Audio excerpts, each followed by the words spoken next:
My name is Melissa Muchena. I'm from UNESCO. I work for the culture unit. My name is Rodney Tnashebuniko, and I'm a consultant at UNESCO in the culture sector. Today we are launching our Creative Harare portal at Motor Republic, a creative hub. We are hoping that this website is going to be a tool that artists use to advertise their work, to advertise their arts, and to advertise their passion. We are currently partnering with Arterial Network to host what we call the Creative Harare website.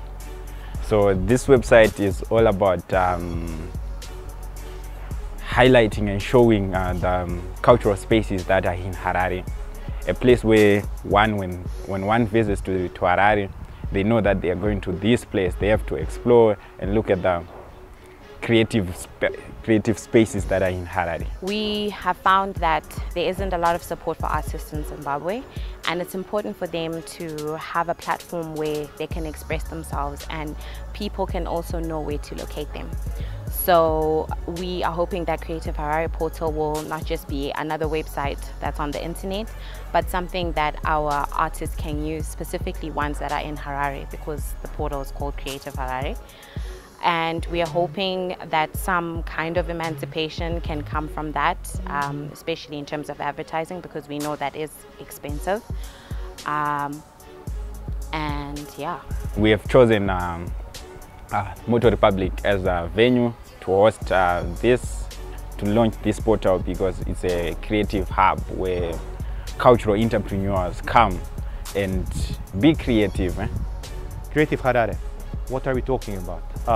It's not new, it's not revolutionary, we don't expect that. It's one of supposedly existing tools that we may talk about in terms of promoting creative activities in Harare, creative and cultural activities in Harare. But it is an important piece of mosaic.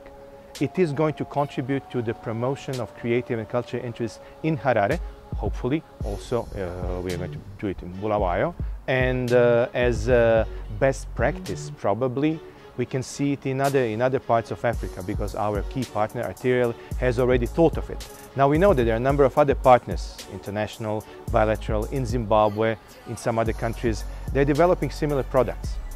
And that's great, because it does contribute to the understanding, knowledge, awareness of culture and creative industries. And this we know for a fact in other parts of the world, that creative and culture industries do contribute significantly to the economic development.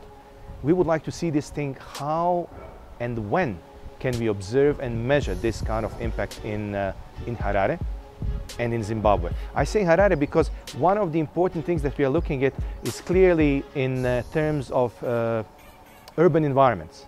We know that migration in Africa now is increasing of movement from rural to urban, and we have to look at this thing as a development in a span of time that's going to impact the quality of living in urban centers, and what creative and cultural industries can do to contribute to the improvement of not only living, but definitely creative and cultural expressions that are going to be stemming from this context.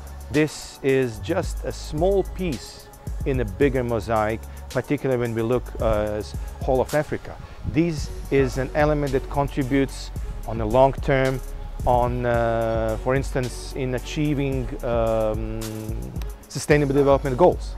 One specific goal, 11.7, that speaks about sustainable cities, do consider creative and cultural industries as important part of it. If we look at the African Union Agenda 2063, Aspiration 1, speaking of development of urban environment, sustainable cities, it actually speaks about cities as hubs, as creative hubs.